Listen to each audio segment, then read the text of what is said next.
Praise the Lord. जय मसीह की। मन्ना आत्मिक आहार में आप सबों का स्वागत है। इस वीडियो का शीर्षक है मसीहत का अंत और नया आत्मिक इज़राइल का सृजन। इस वीडियो में हम लोग देखेंगे मौजूदा कलीसिया का अंत कैसे होता है और कैसे परमेश्वर नया आध्यात्मिक इज़राइल का सृजन करते हैं। साथ साथ हम यह भी देखेंगे मौजूदा वक्त में मसीही भाई बहनों को क्या करना चाहिए। मैं यही प्रार्थना करता हूँ कि पवित्र आत्मा परमेश्वर आपको अभिषिक्त करें, जिससे आप परमेश्वर के संदेश को अच्छी तरह समझ सकें। आइए वीडियो में चलते हैं। गमन 19 का 5 से 6 तक के वचन। इसलिए अब यदि तुम निश्चय मेरी मानोगे और मेरी वाचा का पालन करोगे तो सब लोगों में से तुम ही मेरा निज धन ठहरोगे। समस्त पृथ्वी तो मेरी है और तुम मेरी दृष्टि में याजकों का राज्य और पवित्र जाति ठहरोगे। जो बातें तुझे इस्राएलियों से कहनी हैं वे ये ही हैं। यहाँ परमेश्वर मूसा के द्वारा इस्राएलियों के साथ वाचा बांधते हैं और कहते हैं, अगर तुम मेरी आज्ञाओं का पालन करोगे तो तुम मेरे लिए अनमोल संपत्ति बनोगे, याजकों का एक राज्य और एक पवित्र राष्ट्र बनोगे। क्या इस्राएलियों ने इस वाचा को बनाए रखा? जैसे ही मूसा परमेश्वर से 10 आज्ञाएं पाकर सीनाई पर्वत से नीचे उतर रहे थे, तो यही इस्राएलियों ने सोने का बछड़ा बनाकर 10 आज्ञाओं में से पहला और दूसरा आज्ञा का उल्लंघन किया। क्या इसके पहले भी इस प्रकार की बातें हुई? जी हाँ, परमेश्वर ने आदम से कहा था कि ज्ञान के वृक्ष का फल मत खाना, लेकिन आदम ने हव्वा के साथ मिलकर आज्ञा का उल्लंघन किया। इसके परिणाम स्वरूप आदम की दुनिया में पाप बढ़ने लगा। जब आदम के संतानों में पाप बढ़ने लगा, परमेश्वर जल प्रलय के द्वारा आदम की दुनिया को नष्ट कर दिया, लेकिन नूह और उसके परिवार के माध्यम से उद्धार की योजना को आगे बढ़ाया। परमेश्वर ने नूह और उसके परिवार के साथ फिर से वाचा बांधी, लेकिन शेम और कानान के माध्यम से पाप फिर से बढ़ने लगा और उन्होंने भी परमेश्वर का वाचा तोड़ा। पहला राजाओं 11वां अध्याय में देखते हैं, सुलेमान परमेश्वर के साथ विश्वासघात करता है। जो अपनी विवेक के लिए जाना जाता था, लेकिन अपने बुढ़ापे में उसका हृदय परमेश्वर से दूर चला गया।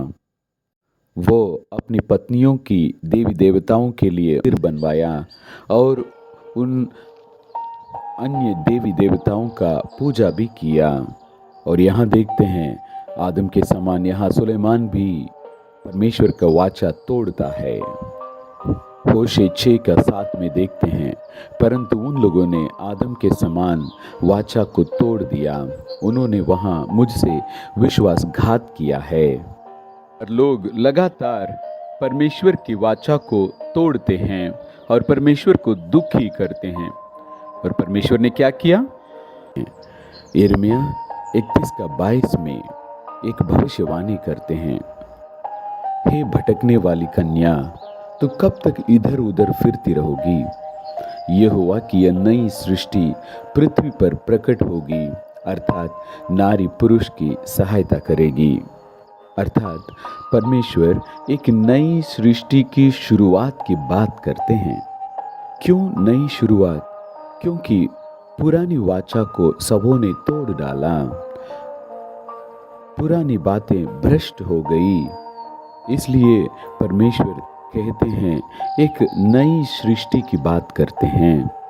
और इस वचन में हम देखेंगे, नारी पुरुष की सहायता करेगी, यानी मरियम यीशु मसीह को जन्म देगी।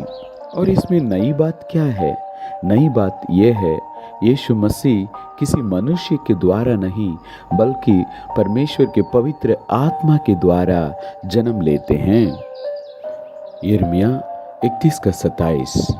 देख, यहोवा की यह वाणी है कि ऐसे दिन आने वाले हैं जिनमें मैं इज़राइल और यहूदा के घरानों के बाल बच्चों और पशु दोनों को बहुत बढ़ाऊंगा।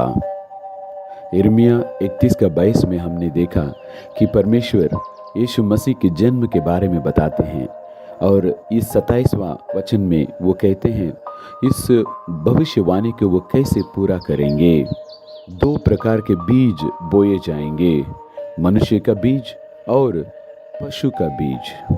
बीज बोने के द्वारा परमेश्वर एक नई सृष्टि को बनाने जा रहे हैं। वो क्या है? परमेश्वर का राज्य और परमेश्वर के लोग। 13, 24 से 30 तक के वचन। स्वर्ग का राज्य उस मनुष्य के समान है जिसने अपने खेत में अच्छा बीज बोया। पर जब लोग सो रहे थे तो उसका बैरी आकर गेहूं के बीज, जंगली बीज बोकर चला गया। जब अंकुर निकले और बालें लगी तो जंगली दाने के पौधे भी दिखाई दिए।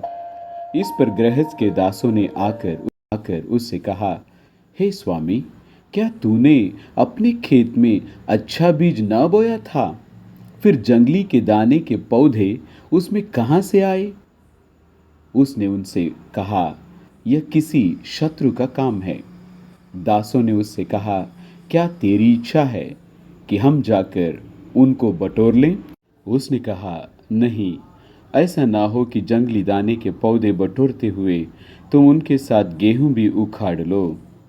कटनी तक दोनों को एक साथ बढ़ने दो, और कटनी के समय मैं काटने वालों से कहूँगा, पहले जंगली दाने के पौधे बटोर कर जलाने के लिए उनके गड्ढे बांध लें, और गेहूं को मेरे खत्ते में इकट्ठा करो। यिर्मयाह 31:27 में जो भविष्यवाणी की गई थी, 2 प्रकार के बीज बोया जाएगा, वो यहाँ पर पूरा होता है। 2 प्रकार के बीज हैं, एक अच्छा बीज और दूसरा जंगली बीज। अच्छे बीज का बोने वाला मनुष्य का पुत्र यानी यीशु मसीह, जंगली बीज को बोने वाला बैरी यानी कि शैतान, और खेत क्या है? संसार। अच्छे बीज और जंगली बीज दोनों एक ही खेत में बोया जाता है। हम तो समझ रहे थे अच्छे बीज मसीही लोगों का प्रतीक है और जंगली बीज जो मसीह को स्वीकार नहीं किए हैं उनके प्रतीक हैं, लेकिन यहाँ पर ऐसा नहीं कहा गया है। दोनों बीज एक ही खेत में बोया जाता है। परमेश्वर यीशु मसीह के द्वारा अच्छे बीज को बोते हैं और शैतान जंगली बीज को अपने सेवकों के द्वारा बोता है।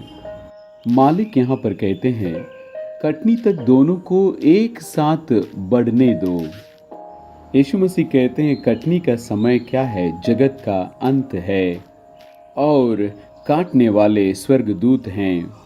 यीशु मसीह यिर्मयाह की भविष्यवाणी को पूरा तो करते हैं, लेकिन वे आगे एक भविष्यवाणी करते हैं, यानी संसार के अंत में क्या क्या होगा, यानी यीशु मसीह के दूसरे आगमन के समय यह कटनी होगा।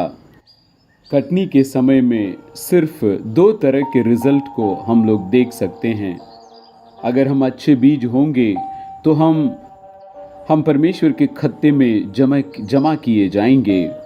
अगर जंगली बीज होंगे तो काट कर आग में झोंक दिए जाएंगे। तो दोनों तरह के बीज जो हैं विश्वासी हैं, और दोनों एक ही खेत में रहते हैं।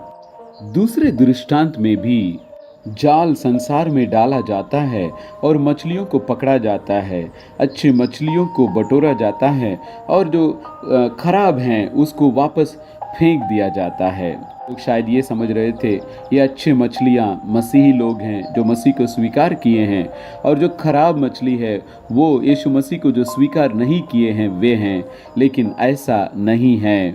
दोनों एक ही जाल में फंसते हैं, दोनों ही विश्वासी हैं। 10 कुंवारियों के दृष्टांत में भी हम देखते हैं जो समझदार कन्याएं और मूर्ख कन्याएं दोनों ही दुल्हे से भेंट करने के लिए इंतजार करते हैं।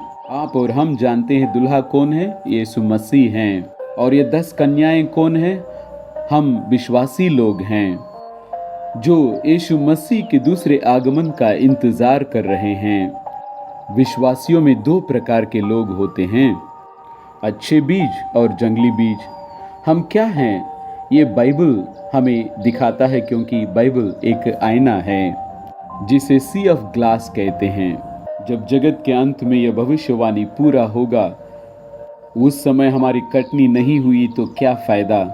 उत्पत्ति से लेकर प्रकाशित वाक्य तक हम जानते हैं, हम पढ़े हैं, इसके बावजूद इसका क्या महत्व है जब मुझे स्वर्ग राज्य में प्रवेश पाने से रोका जाएगा। मैं रोज चर्च जाता हूँ और चर्च के नियम कानून को मैं पूरा करता हूँ, फिर भी मैं स्वर्ग राज्य में प्रवेश नहीं कर पाया, तो इससे क्या लाभ। विश्वास क्या है? सिर्फ यह कहना कि मैं विश्वास करता हूँ, यह विश्वास नहीं है। याकूब कहते हैं विश्वास और कार्य दोनों साथ साथ चलना चाहिए।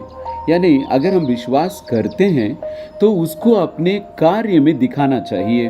अगर हम यीशु मसीह के पहले आगमन में रहते तो हम क्या करते? यहूदियों की शिक्षा को छोड़कर यीशु मसीह की शिक्षा को हम स्वीकार करते। यही सही विश्वास है, इसी को अनुकरण करना कहते हैं।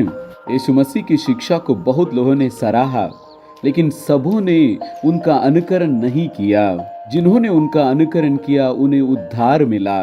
उन्होंने सांसारिक बातों पर, परंपराओं पर, मनुष्य शिक्षाओं पर ध्यान नहीं दिया। उन्होंने परमेश्वर को देखा, परमेश्वर के वचन को देखा और वहां दौड़ पड़े। आज कलीसिया में रहकर हम किस प्रकार के वचन को स्वीकार कर रहे हैं? जो वचन हम ग्रहण कर रहे हैं, क्या ये परमेश्वर का है या फिर शैतान का है?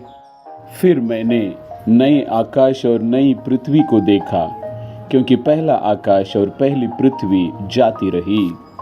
यहाँ देखते हैं संसार का अंत होता है। कौन सा खेत या कौन सा संसार? पिछले 2000 साल से चली आ रही संस्थागत कलीसिया का समाप्ति।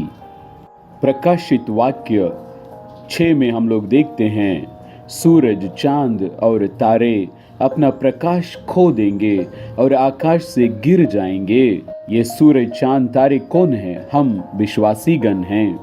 मत्ती 8 का 11 से 12 तक के वचन कहता है, मैं तुमसे कहता हूँ कि बहुत सारे पूर्व और पश्चिम से आकर अब्राहम और इसहाक और याकूब के साथ स्वर्ग राज्य में बैठेंगे, परंतु राज्य के संतान बाहर अंधकार में डाल दिए जाएंगे। वहाँ रोना और दांतों का पीसना होगा। जो पहले परमेश्वर के लोग थे, परमेश्वर के साथ विद्रोह करने के कारण, शैतान की झूठी शिक्षाओं को ग्रहण करने के कारण वे विश्वासघात करते हैं। इसलिए उनको काटकर गड्ढे में बांधकर उनको आग में जला दिया जाता है।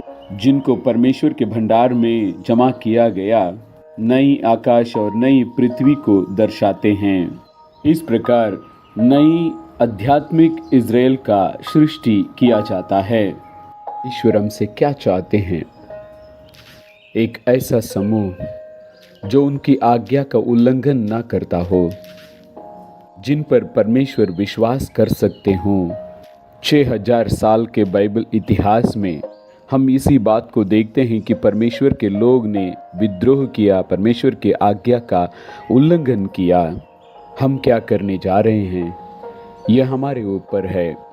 क्या हम अंत तक विश्वस्त बने रहेंगे, फिर हम उनको धोखा देंगे?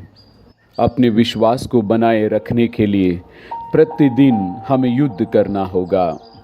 प्रकाशित वाक्य 12 का 11 कहता है, वे मेमने के लहू के कारण और अपने गवाही के वचन के कारण उस पर जयवंत हुए, क्योंकि उन्होंने अपने प्राणों को प्रिय न जाना, यहाँ तक कि मृत्यु भी सह ली।